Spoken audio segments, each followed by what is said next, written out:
Hey everybody, hope you're doing well. Today's card I'm going to be talking about is the moon, La Lune. Um, yeah, this one's cool.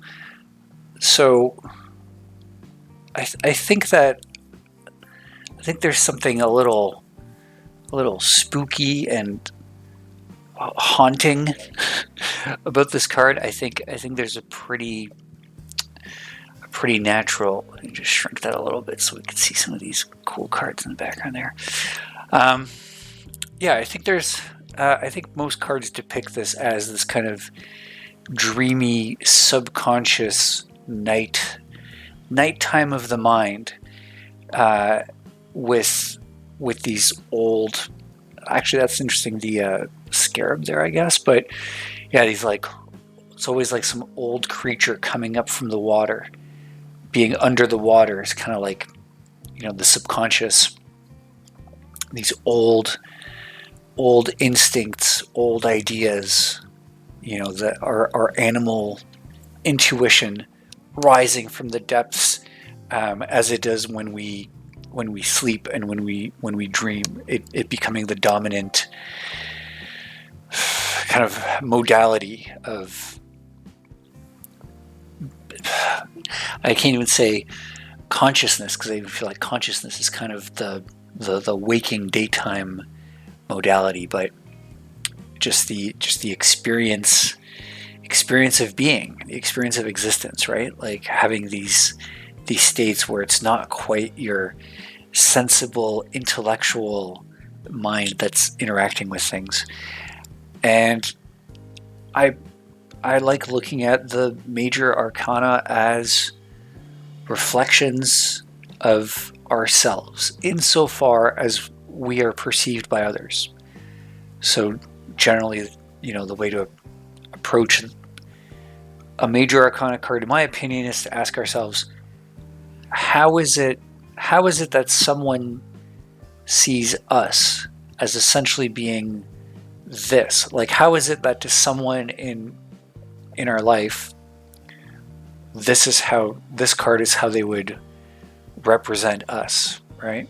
How they think of us. It could certainly be that someone thinks of us as being being shrouded in mystery and spooky, and it's mysterious, unpredictable, any of those things.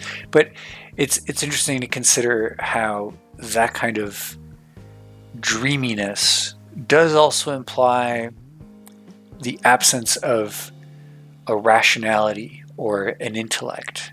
Not to imply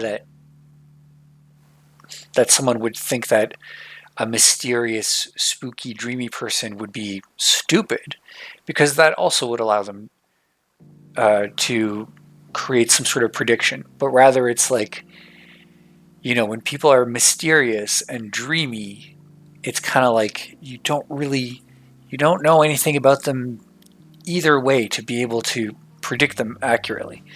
Therefore, their actions could appear as though they're intuitive. Those actions could be based, so in this case, the way someone thinks of you.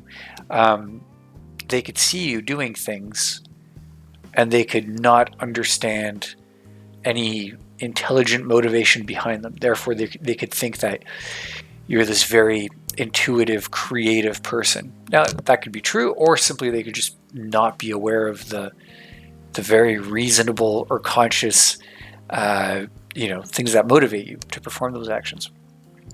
But so that's certainly one avenue of approaching this. Another one is of people seeing you as being impulsive, having the impulsivity of animals. So I could easily see myself thinking of a couple of people I know like this, because they have a really bad temper. I remember one of my friends in elementary school. His temper was so bad, or so good, I guess, that when he got triggered, he, like, just it was anything goes. He had no reserves of civility. Usually people, they could be like, I'm so pissed off, but they're like, you're still using language, you're still, I don't know, maybe you're yelling, but you're not destroying things.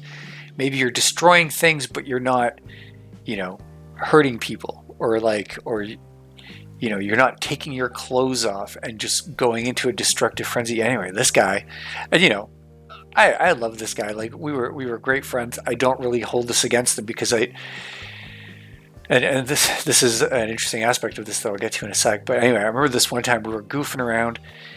We were both holding on to the same textbook, and we were kind of playing a tug of war with it, trying to jerk it out of each other's hands. And he was stronger than me, and he yanked on it this one time, and I couldn't hold on to it, and it caused him to comedically whack himself in the face with this book as it slipped out of my hands. And I remember this split second of the expression in his eyes just like going dead, and then he just punched me in the face, like. And it wasn't, and this is where I was going to say, like, I didn't really ever blame him for any of this stuff, because it was so obviously it was these kinds of moments. And I would see him, and like he would get into scraps with kids in the neighborhood. It's like he was like the tough kid, right? But every time I saw him in one of these situations, it was like a trance. It was like, I don't think I could hold him accountable for the things he did insofar as they were decisions. It's a person like that should still, as soon as you're aware of the fact that you have a temper like that, it's still your responsibility to know to not get into situations or get the fuck out of situations as quickly as possible that could trigger you. Just as if you knew that you were, I don't know, severe narcoleptic if you didn't take your pills, and you remembered you forgot to take your pills while you were driving. It's like, it's sure, you're not passing asleep now. It's your responsibility to pull off the road, take preventative measures. But anyway, there was something about this. So this kid, he would like go into this regressed animalistic rage, and yeah, as sort of terrifying and weird as it was, it also absolved him in a lot of ways of the kind of responsibility for his actions that I feel like you would normally apply to people who are choosing to do stuff. So that's another interesting angle for approaching this. Is that is that the thing that people could be thinking of you? Not necessarily the part where, maybe you're not even doing the acts of aggression or acts of whatever other kind of uncontrollable, subconsciously dominant state. But do people excuse you for your actions because they somehow don't see you as having agency over yourself in those situations? And is that a good thing or is that a bad thing, right? I mean, some people might say, oh, it could be a good thing because, well, then you can get away with stuff. You're not responsible for things. But I don't know. I don't think I'd want to have the reputation of a person who, is not accountable to their actions. Like, I don't see very many people wanting to spend any extended periods of time with someone like that. But hey, that's just me. And then the last interpretation of this that I can imagine right now, but the goal here is to really just kind of meditate on what could some other answers be. Why would someone think that this is you, right? But yeah, my last interpretation is, I think that someone could be thinking of you as this dream state, insofar as, and I briefly sort of touched on this in the short video, the conscious, logical, reasoning mind I believe is only really expanding upon feelings, evaluations, even though that term sounds like an intellectualization. But I think that there are motives that we have that are deep, unconscious, unknowable, those underwater drives, right? And then the conscious mind sort of half knowingly, half unknowingly tries to stumble towards what it thinks those drives are, and assigns those things value. But the conscious mind and the subconscious mind, they're, we can't really interface with our subconscious mind. So maybe we get to see the occasional, crayfish that emerges from the pool, but we don't really have direct access to it. Now, I think that some people certainly have a lot more of this ability than others. There are a lot of people that are just very intuitive. They often become brilliant artists that are just so good at tapping into, their own drives, their own weird irrational desires and fears. I don't know if you've ever had the experience of going to see the work of an artist and simultaneously feeling that what you're seeing is both incredibly alien and incredibly honest and true. So it's like you get the impression that what someone is doing, whether it's a painting or musical performance, poetry, get the impression that this is an incredibly accurate and honest expression of this person's, life, feelings, whatever, subconscious. And in realizing how unique and personal it is to them, you kind of realize oh man, this person is so different from me. They are being very honest. They are expressing themselves very honestly. And what I'm realizing is how alien this person is. And I think in a lot of ways, this is how we would see all people if all people had this kind of deep artistic talent to express themselves. I think that in a lot of ways, it's just, we all use common words. We have a common language that kind of bottlenecks our individual experiences into things that we, consciously, intellectually feel like we can relate to very easily. But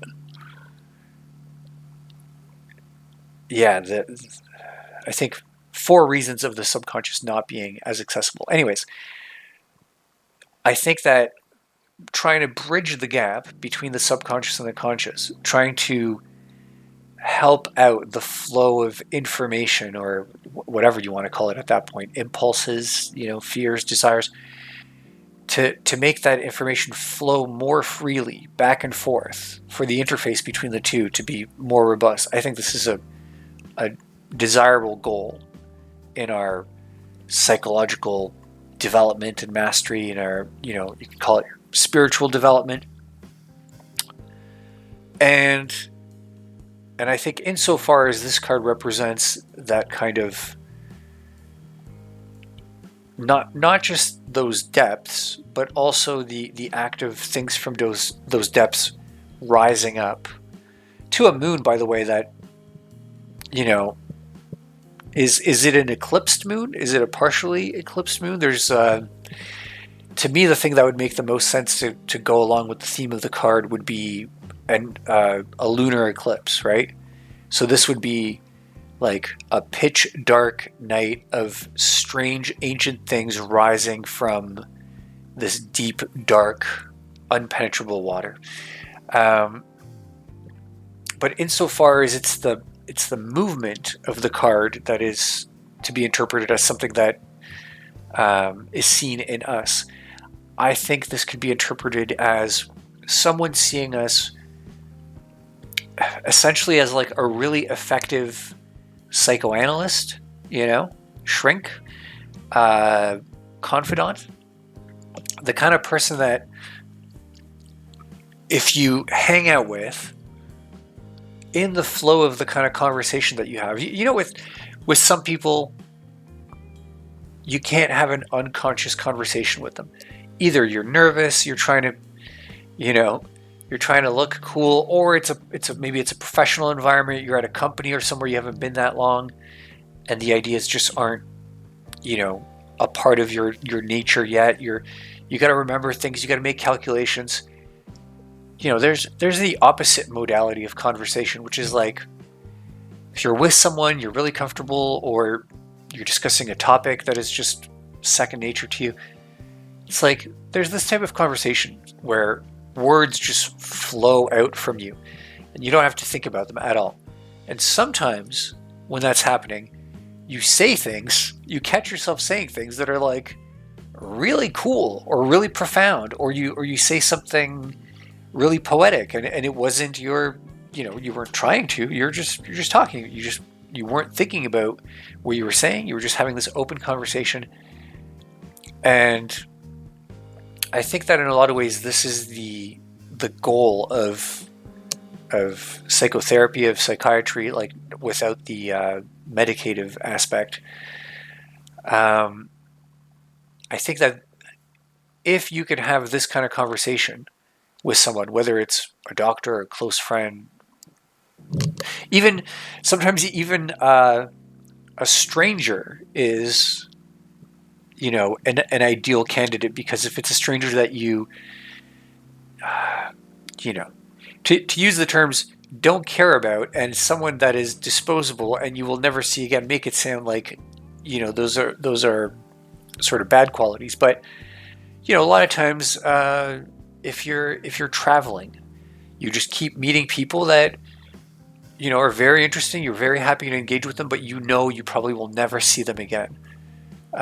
So those kinds of people. But again, you know, close friends, old friends, whatever, people that you could just be, I was going to say people you could be really honest with, but it's not even that you could be honest with them, because it's not a matter of telling the truth or telling lies.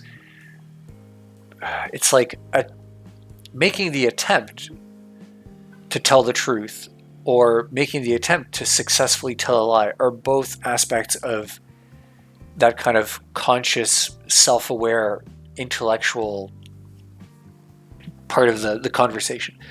So it's the opposite of that. It's like, to someone out there, you are the person that they can hang out with, essentially be comfortable being unconscious around, or being subconscious around, however you want to interpret that. And you know, there are things that they can discover about themselves that come out of them, that rise from these depths in them during the process of conversing with you. And conversation is also just one thing. I'm guessing it's the most common, but for some people it's like, you got people, you know, if you're a musician, you got people that you really enjoy jamming with, improvising with, and then there are some people it just doesn't work. You don't know why. So it's like, this could be, you know, you're that ideal, you're that dance partner with which people can just like let loose and be spontaneous and improvise. You're that person that people can open up with and just talk without having to censor themselves. So yeah, I think these are potentially, that last one especially, I think is a pretty good one. But, you know, any other interpretation of how, I think just, you know, the activity of meditating on how it is that someone sees you this way is the creative activity that is worthwhile. But yeah, let me know what you think, or if you got your own interpretations. Beyond that, this is where I'm going to wrap up. Thanks for watching. Drop me a like if you enjoyed the video. Feel free to comment free reading or any variant thereof to indicate that you would like to be entered into the weekly draw for the free one-on-one reading. I'll have another video tomorrow for you guys. Until then, take care.